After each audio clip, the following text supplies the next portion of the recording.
Yahweh, we thank you so much for such a beautiful day. We thank you for waking us up today and for just all the things that you had in store for us, not only just for today, but for this week.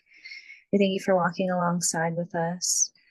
And the things that we did notice and the things that we didn't even notice, Father, we know that you are cheek to cheek, and maybe continue to yield ourselves to your Ruach so we know you're leading um, wholeheartedly. But we thank you for Shabbat. We thank you for all the people here, all our loved ones and our friends, and that are also keeping your holy day and continue to convict us and sharpen us as we learn more about you and understand you more. We praise you. We love you in the mighty name of your Son, Yahushua YHWH. So shall it be.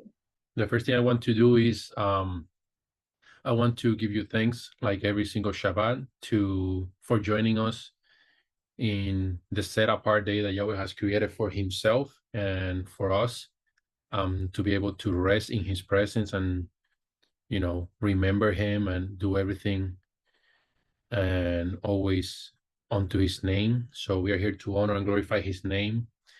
And we are going to learn about a fundamental concept that plays a critical role in our personal lives, in our professional lives, but most importantly, in the fulfillment of Yahweh's plan for our lives and his overall plan for the entire world.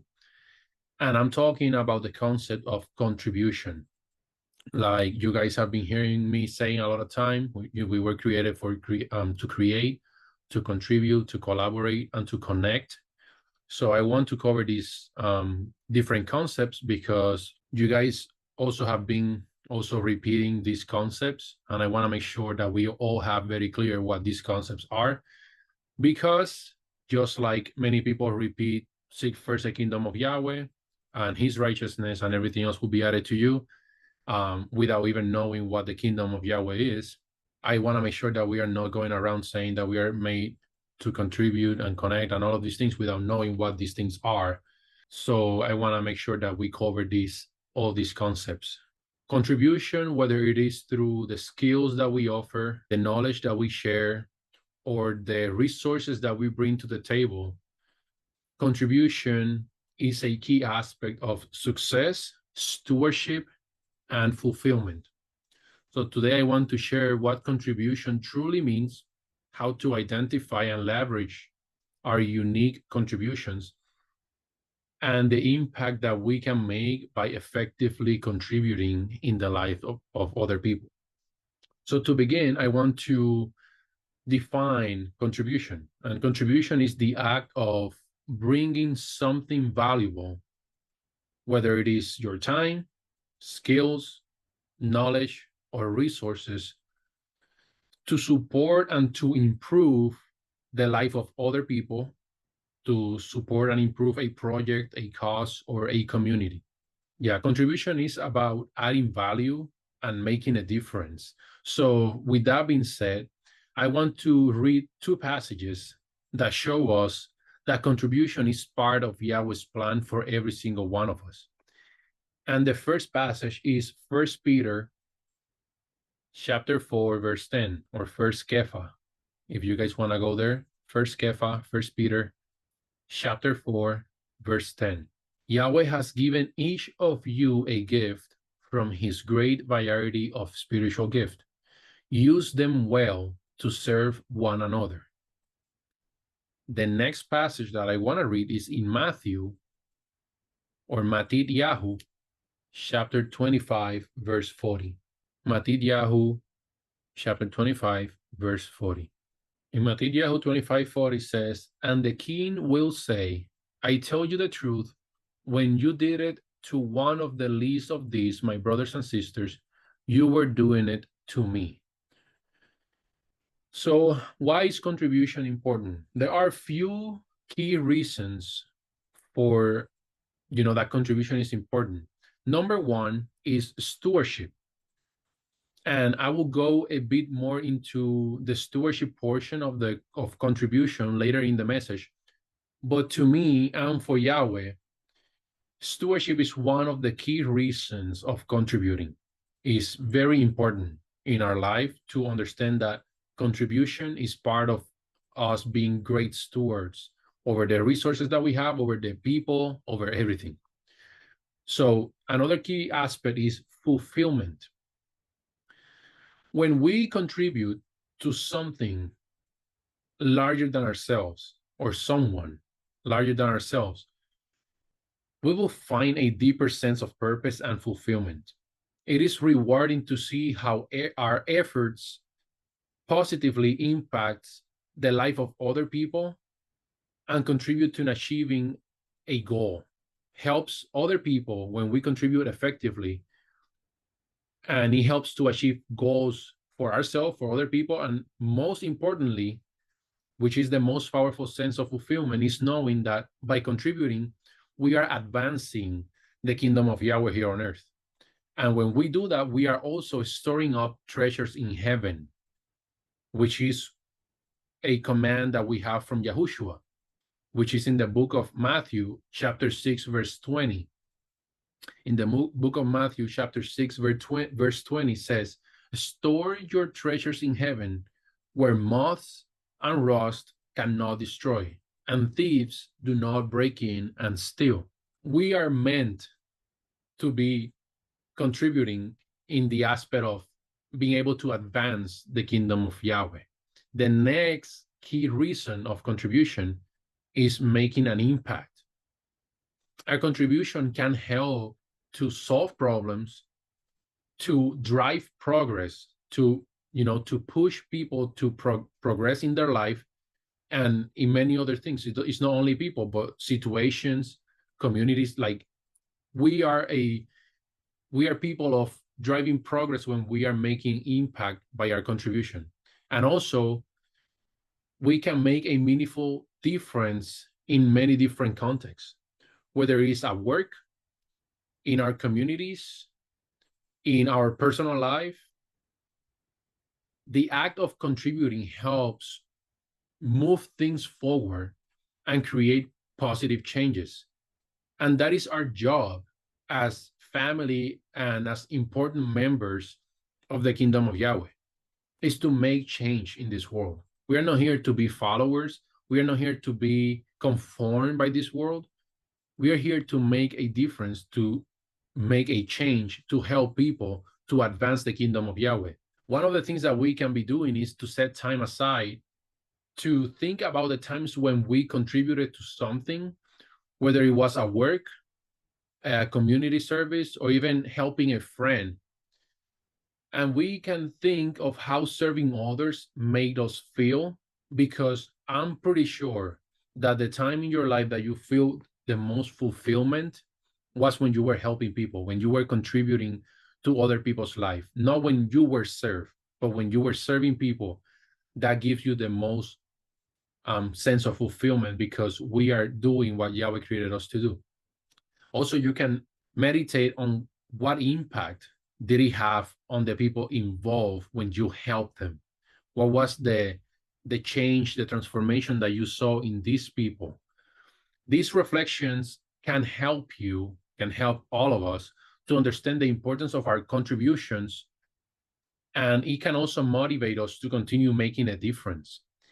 And more importantly, these reflections help us to live a life from a place of gratitude and contentment, instead of living a life from the place of complacency and entitlement. So they are very different things. When we see the impact that we have in other people's life, when we see how Yahweh is using us to help others, we will never get to the place of complacency ever again, because complacency will make you get stagnant. It will, when you are complacent, you live for yourself instead of living for Yahweh and to serve his people. And that is a horrible place to be. And also, when you are in that position, your heart usually turns into a heart of entitlement instead of having a heart of gratitude.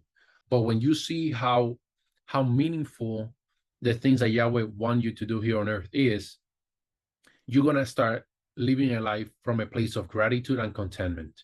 So it is very important for us to contribute and also meditate on the things that we are contributing to and with the people that we are helping as well, so we can see the real impact that we have in this world. We are called to be the salt of the world and the light of the world. So when we are not contributing, we are not being the salt and the light of the world. The salt of the world, it is very simple. Salt is an agent of change and it's an agent of preservation. So we can make a change in this world when we are actually the salt of the world. Everything that you put salt into changes completely, changes flavor, changes texture, changes many different things when you add salt to something.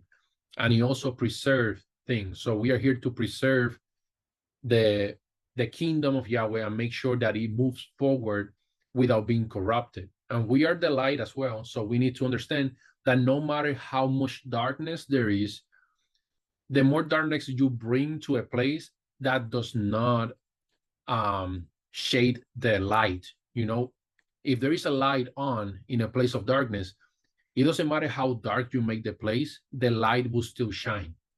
So we need to remember that we are the salt, we are the light of this world. So contribution is a very important aspect of our life because that is how we can be the light and the salt of the world. So I want to talk about identifying what you have to offer. We talk about identifying your purpose almost every single Shabbat. Because if you are still here on earth and if you're still alive, it's because you have a purpose that needs to be fulfilled. I want you to have that very clear. If you're still on earth, alive, breathing, it's because you have a purpose that needs to be fulfilled. Everything Yahweh does has a purpose. So if you're alive today, it's because you have one purpose. You have a purpose. So understanding your unique contributions involves recognizing your skills and your talents, which are obviously given by Yahweh. Start by reflecting on your skills and your talents. What are you particularly good at? Like, there is something that we are all really good at. Just look at yourself, think of the things that you are really good, that it comes to you almost effortlessly, that a lot of time you may think, well, this is something that is not very valuable, only because it's very easy for you. Not because it comes easy to you, it doesn't mean that it's easy for everyone else. So do not reject or look over some skills or talents that you have simply because you think it's easy. For some people, things come very easily in certain areas of life. For other people, it's not that easy. So you can make a big impact and contribution in those areas. You also can think of what have others frequently seek you for. Like, what are the things that other people seek you for? Like, hopefully it's for something positive. If people are seeking you for wicked things, for bad things, for, evil things all the time, the problem most of the time is probably not the people, it's probably you. Like, if people are seeking you for the wrong things all the time, it's because that's all you have been offering to people. Seek what are the things that people are seeking you for that can give you a clue of what your strengths, what your skills are. For instance, you can be great at problem solving. So people may come to you when they have a big problem, they don't know how to solve it. And you can have great skills on that. You can be skilled at organizing events or providing support in certain areas, in emotional support or anything like that. So identifying these strengths is the first step in understanding how you can contribute effectively. The other thing is that sometimes we may not fully recognize our strengths. So asking friends, family, coaches, colleagues, mentors, anyone that is with you often and knows you well, asking them for feedback about your skills and the contributions that you bring to them and to the world might help you to be able to see the things that you are skilled at and the things that you are not able to see on your own. So asking people is a great thing. And that is, part of the things that we have to do as children of Yahweh is to collaborate with others as well. So that is something that I'm gonna be talking in the upcoming weeks, but that is part of collaboration, collaborating with people to seek and understanding as well, what are your strengths? Sometimes we don't do these things because we are so prideful that we don't feel that we should ask people for feedback, because that will make us look like we are clueless or blind or dumb or fools or whatever, which in reality, not seeking for that help, that is what makes you dumb, foolish, and all of those things.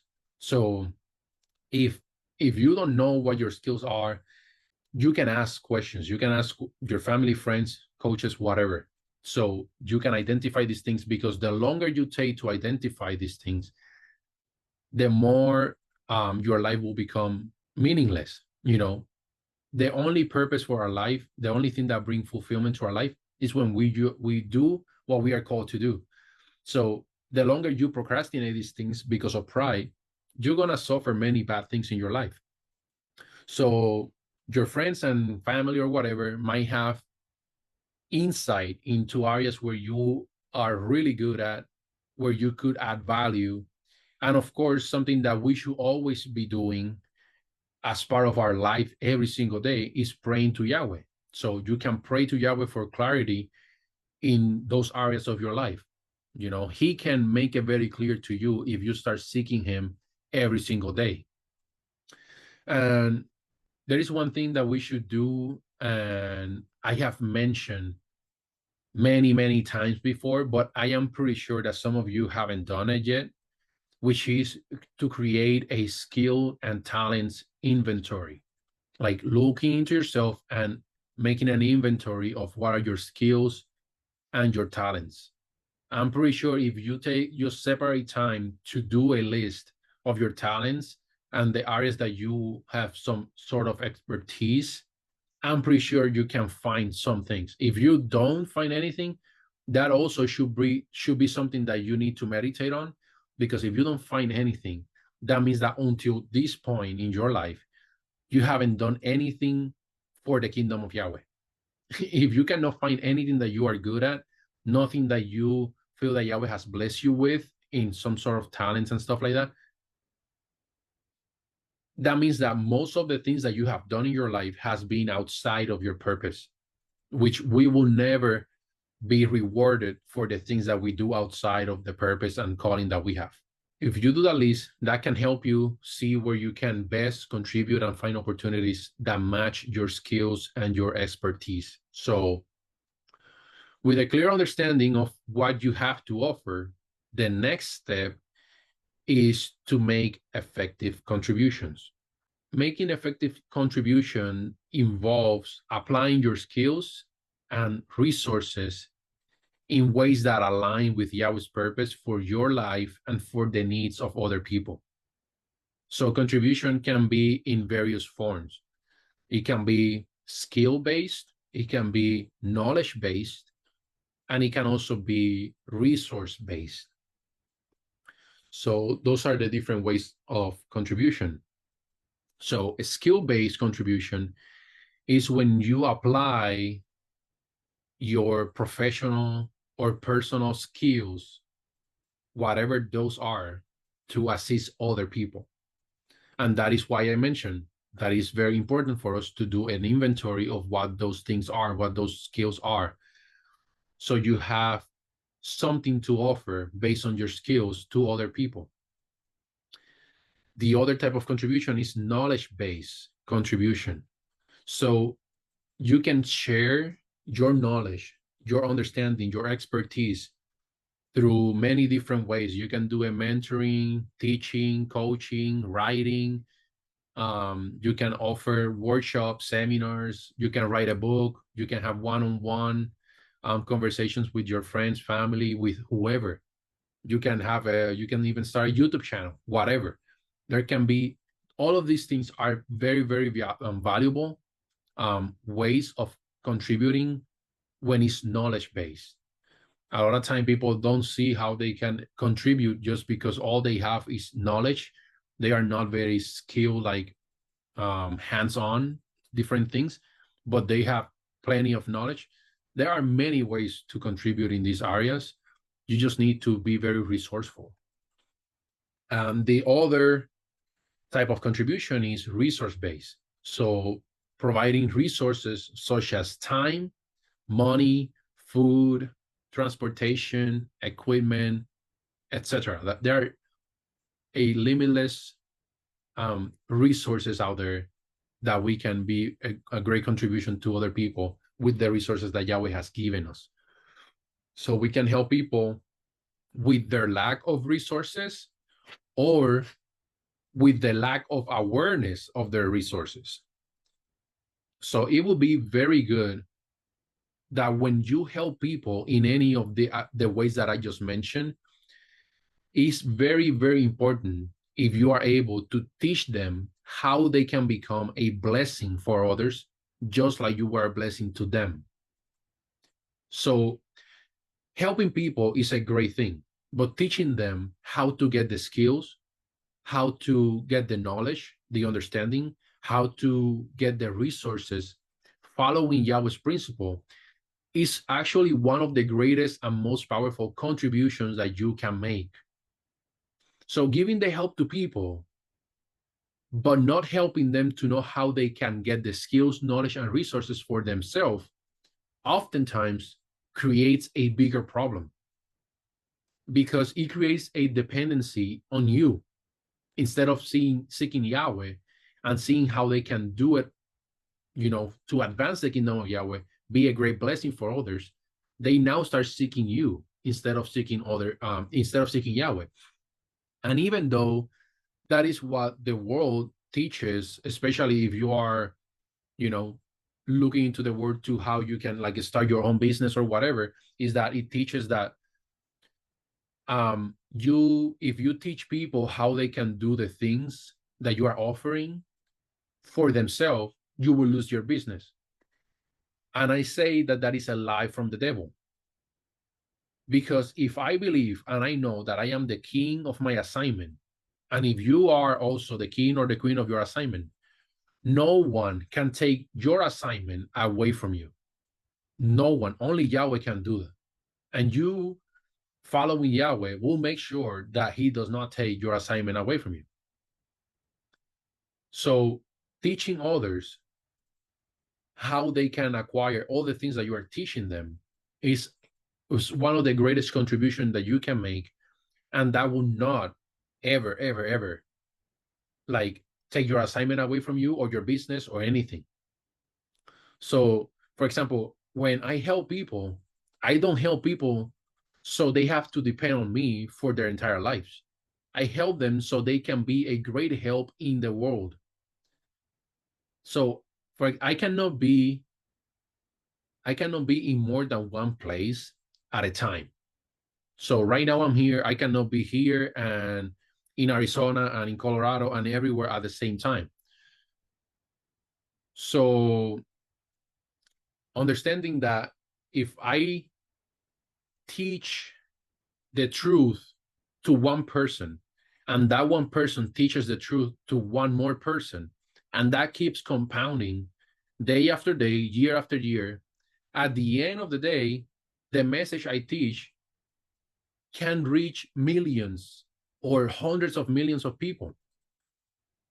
And I am not the one having to talk to hundreds of millions of people, but the help that I bring to people and the ability that Yahweh has given us, Nicole and I especially, to do this, because this is part of our purpose. This is part of our purpose to edify the people so they can go out and do the work of the ministry. So when we teach the truth to one person and that person can teach it to another person and that person to another, it compounds at the end. So a lot of time we don't want to do these things because we are too prideful and we want to be the one always doing things. But in reality, that is not part of Yahweh's plan for our life or for anyone's life.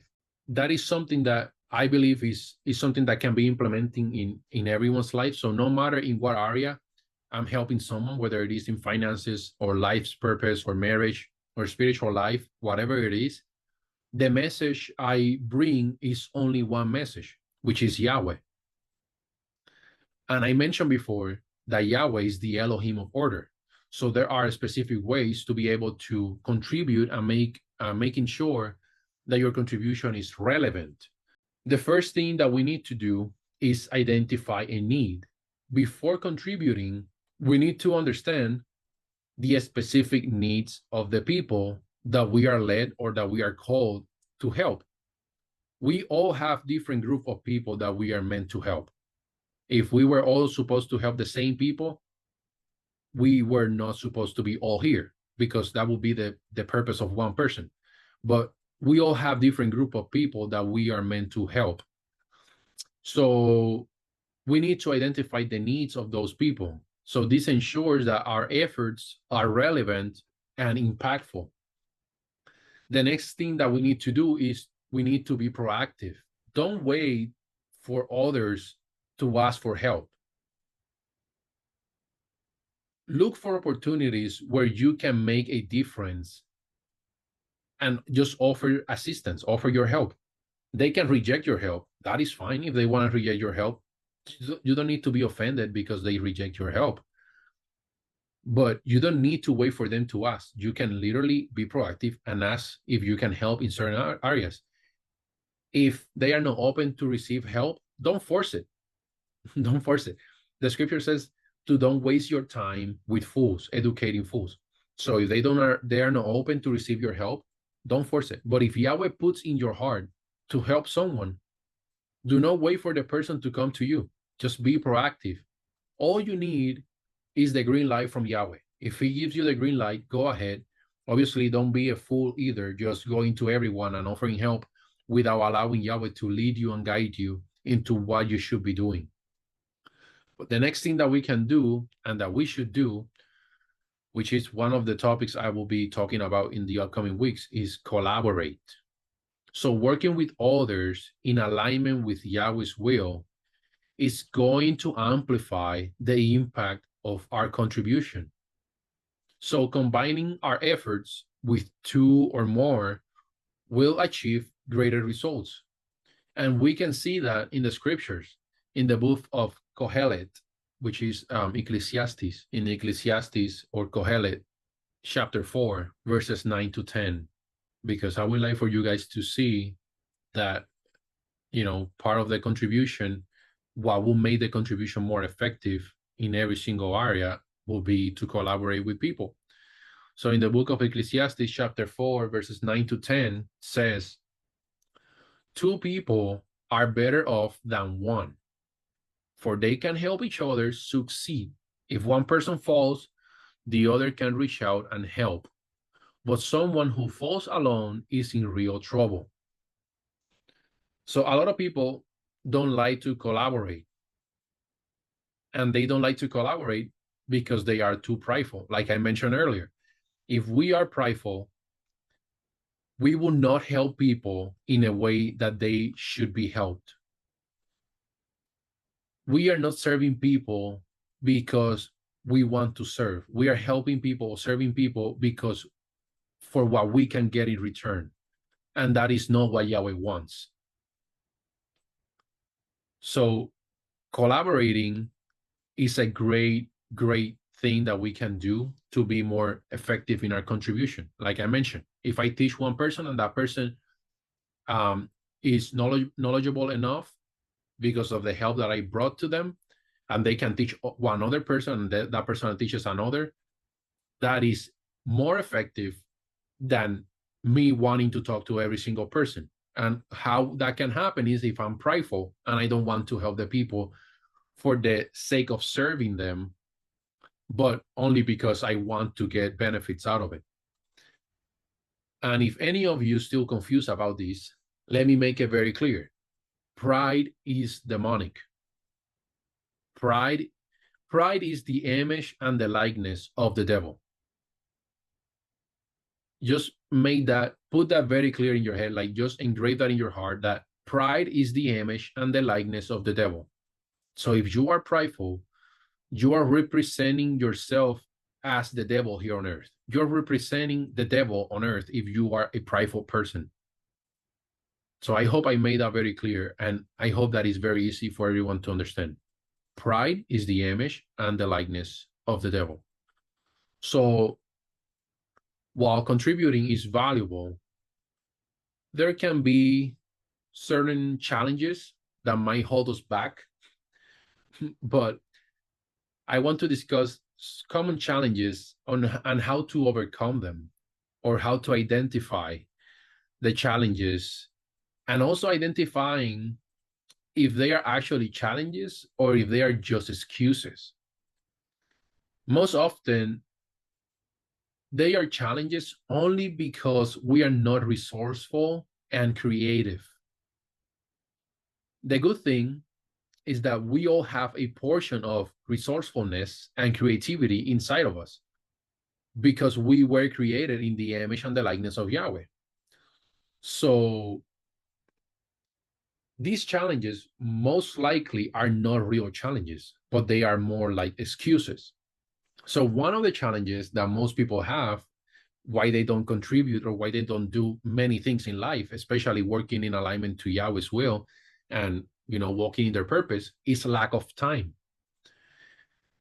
And many times people feel they don't have enough time to contribute due to busy schedules,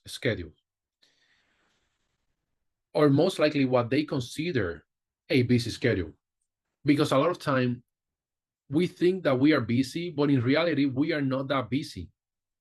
We just think that we are. And sometimes we are very busy, but we are not fruitful. And like we mentioned before, being busy is not what Yahweh commanded us to be. He commanded us to be fruitful. So if your schedule is packed with activities, but none of those activities, or very little of them, are to advance the kingdom of Yahweh or to accomplish his will, the first thing that you can do is to start removing those activities from your schedule. It is very simple. It is not a challenge. It is just an excuse. And if you don't want to remove those activities from your schedule, then don't complain about not having time, because you have time. We all have the same amount of time. You have time. You are just a bad steward of your time. So if all of these activities that you have in your schedule, in your calendar, are taking you away from fulfilling your purpose, from walking in alignment to Yahweh's will, it is not a challenge. It is an excuse if you don't want to do it, because you just need to remove those things from your schedule. And until you learn how to be a great steward of your time, you will always feel like you have no time. So if Yahweh is not the number one in your life will be wasted. So that's what makes you feel that you don't have time. When you're wasting your time, when you're wasting your life, it will make you feel that you have no time. And one of the ways that you can tell if Yahweh is the number one in your life is by looking at your calendar, looking at your schedule. Your schedule will tell you if Yahweh is the number one in your life. Another way that you can look and see if Yahweh is the number one in your life is also looking at your bank account. If everything that you spend has nothing to do with improving or moving forward or advancing the kingdom of Yahweh in any way, whether it is to steward over the temple of Yahweh, which is your body, over stewarding over your marriage, stewarding over your finances, stewarding over all of the resources that Yahweh has given you. If your calendar is not in alignment with any of that, if your bank account also shows that everything that you spend money is against those things, that shows who is number one in your life. So where you spend your time, your energy, and your money says a lot about your priorities and about who you worship. So don't tell me that you worship Yahweh, that you serve him, and that he's the number one in your life, if your time is spent elsewhere, if your energy is spent elsewhere, and your money is spent elsewhere. You cannot tell me, because your fruits are saying something else. The next challenge or the next excuse that many people have is feeling unqualified to contribute. So sometimes people doubt people doubt their abilities or feel that they are not qualified to contribute. One thing that we need to remember is even small contributions are valuable. So you can start contributing today, wherever you are at. Doesn't matter how much you know, how little you know, how many skills you have. You can start contributing today. Make sure that when you're contributing, you are not going above of what you are able to contribute, unless Yahweh is giving you the ability to do it. So if Yahweh is giving you the ability to contribute more, do more. But everything boils down to stewardship and who is the king of your life. So none of us were born knowing how to talk. None of us were born knowing how to walk or run or how to drive a car. We were not born with the ability or the knowledge of how to use a phone or a computer. Like pretty much nothing. We were born knowing nothing, just crying. But as we see the importance or the usefulness of all of those things, we develop the skills and the ability to do all of those things. So we develop the ability to talk, to walk, to run, to drive a car, to use a phone, to use a computer, to exercise, to do many different things. But we were not born knowing how to do any of it. But we saw the importance of those things as we grew up, and we saw how, they were useful in our life. So feeling unqualified because you feel like you don't have the ability to contribute is not a good enough reason to not contribute. Because, so you can tell me today, you can use the excuse today that you don't know how to do something, or you don't have the skills to do a specific thing. But if you are called to do it, right? If your purpose in life is to do that thing, that means that Yahweh has given you the ability to do it. It is up to you to develop those skills. So you can give me the excuse today that you cannot do something because you don't know how to. But if in 3, 6, 12 months from now, you still have the same excuse, then you are the problem. It's not that you don't have the ability, it's that you don't care.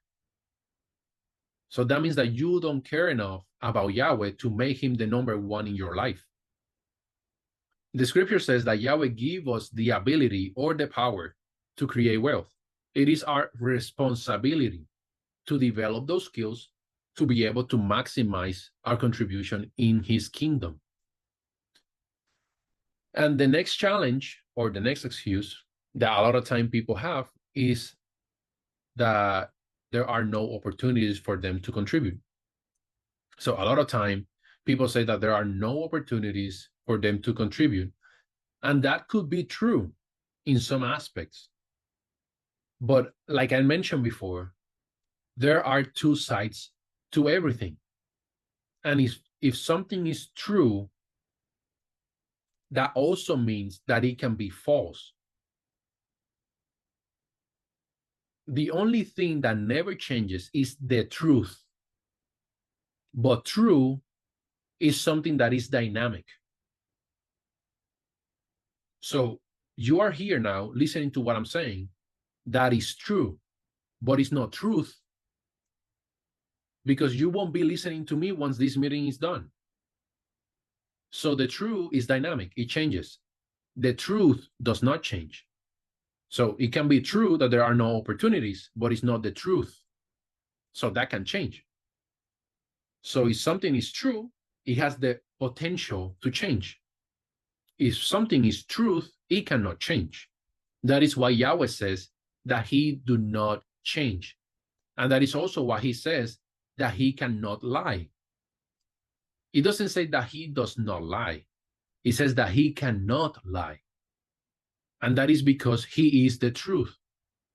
And if he is the truth and he changes, or if he lies, he needs to die. And if he dies, everything dies. So if there are no opportunities where you are at right now, that also means that there can be many opportunities, or you can create the opportunities for yourself. So a lot of time, we don't get to where Yahweh wants us to go, not because there are no opportunities for us, but because all the opportunities that are there for us, that he put in front of us, we say no to. It's not that there are no opportunities, it's that we just simply say no to all the opportunities. Every door he opens, we don't want to enter through them.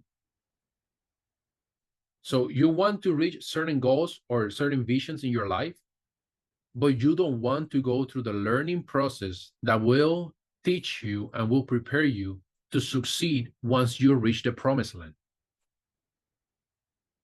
A lot of time, we don't get to where Yahweh wants us to go because all the opportunities that he puts in front of us, we say no to all of them.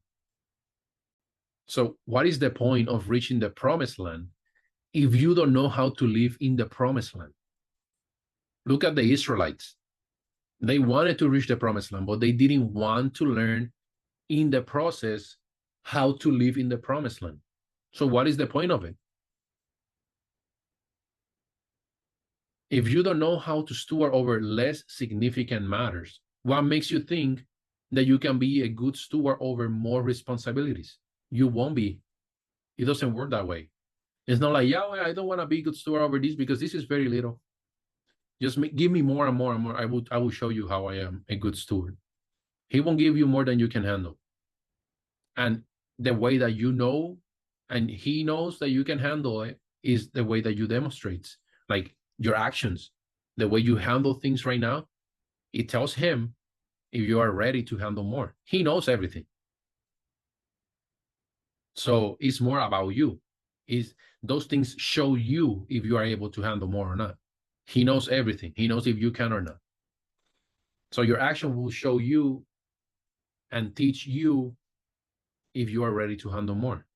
So it is all about perspective. You need to be able to see if you are actually able to handle more.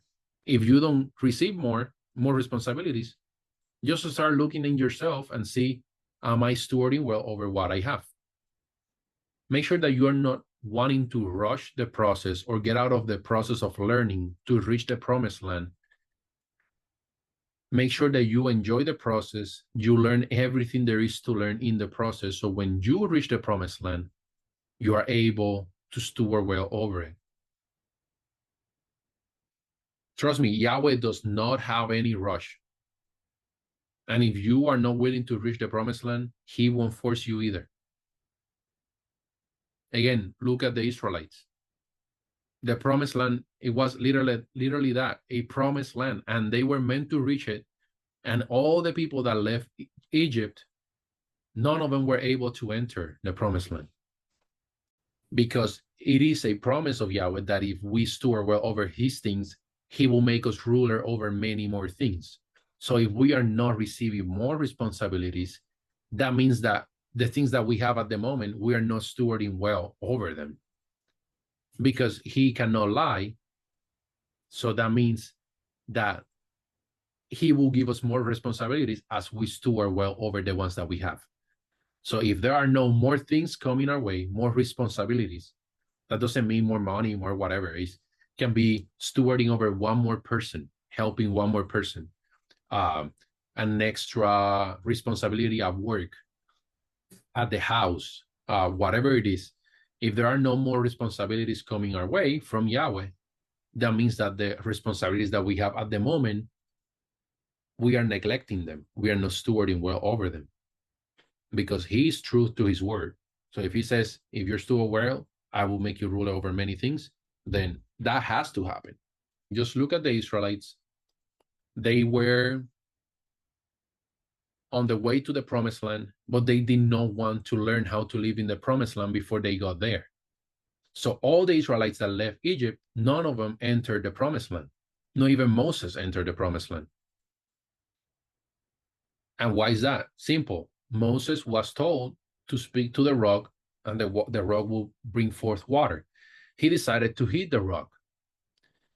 So one of the things that we need to learn as well is that when we are stewarding over things, it is not just doing, doing the final result of the thing. Like, yeah, the rock at the end of the day brought forth water, but that was not what Yahweh intended. What Yahweh wanted was for Moses to be obedient. He wanted Moses to speak to the rock, not to hit the rock. So if Yahweh tells us to do something in a certain way for a certain outcome, we can probably reach the outcome in a different way, but that is not what Yahweh wants for us. He wants us to reach the outcome in the exact way that he tells us to reach the outcome. So right now, the land in Mount Abo, the land that we are stewarding over, we can easily bring machinery there and destroy the whole land and clear it up in less than a week. And it will be completely wiped. It will be a blank slate, like completely clear for us to start from scratch. And it will result in the same thing, the land being clear, completely clear, no trees in the place. But that's not how Yahweh wants things to work. He wants us to go through the process of learning how to clear the land, how to steward over the land, how to, work the land, put effort into it. And that will bring a certain level of respect for the things that we're doing. What could happen if we bring machinery and we remove all the trees from the land like in that way? Who knows? Moses didn't enter the promised land. What will happen to us? I don't know. But I don't want to figure it out. I don't want to see what will happen.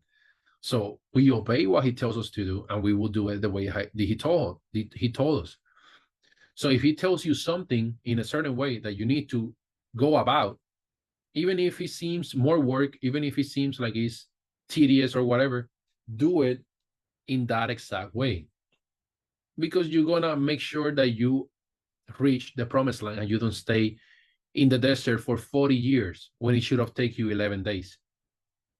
So there are goals, there are visions that Yahweh has given us that a lot of time we don't reach them because he is opening doors in front of us to go through them and take advantage of that time and learn in the process.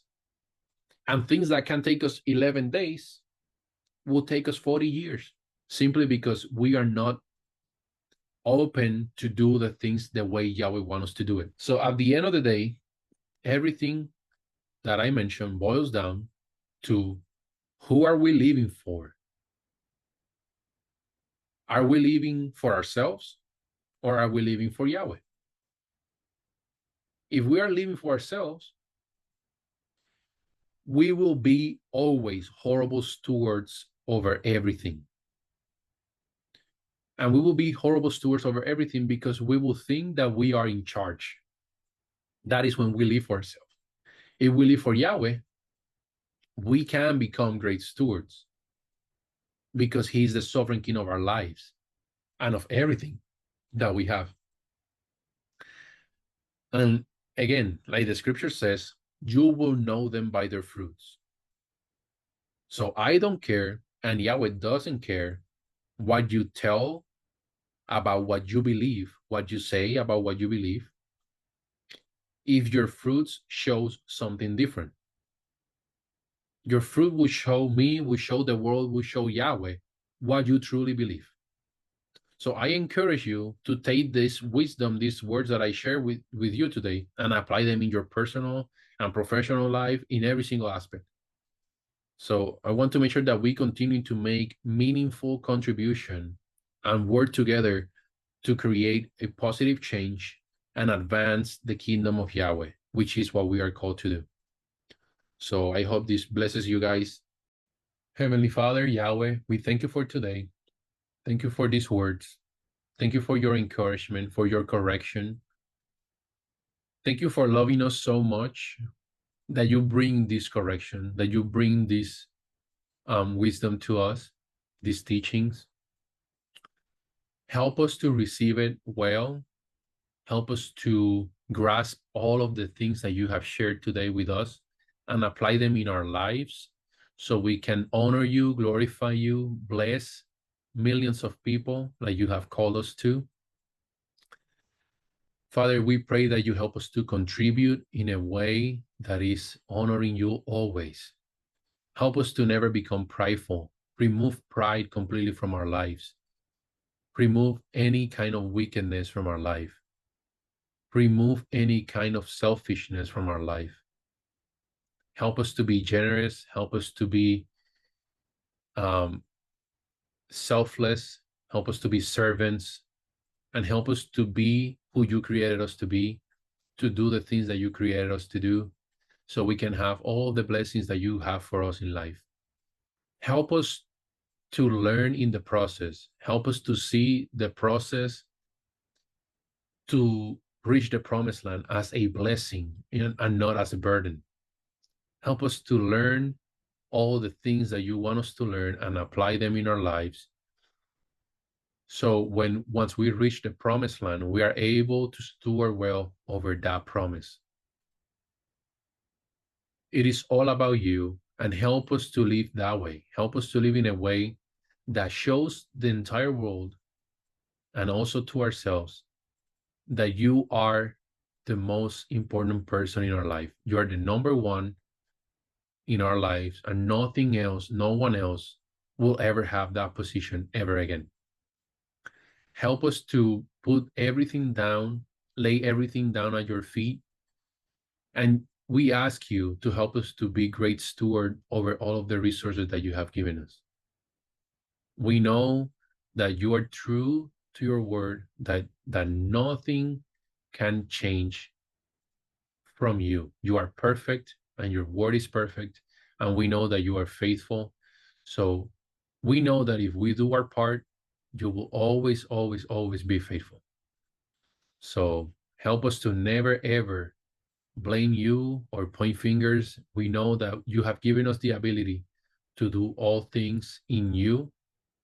So we declare that you help us to be resourceful in every area of life, and we bring you honor always. In the name of Yahushua HaMashiach, so shall it be.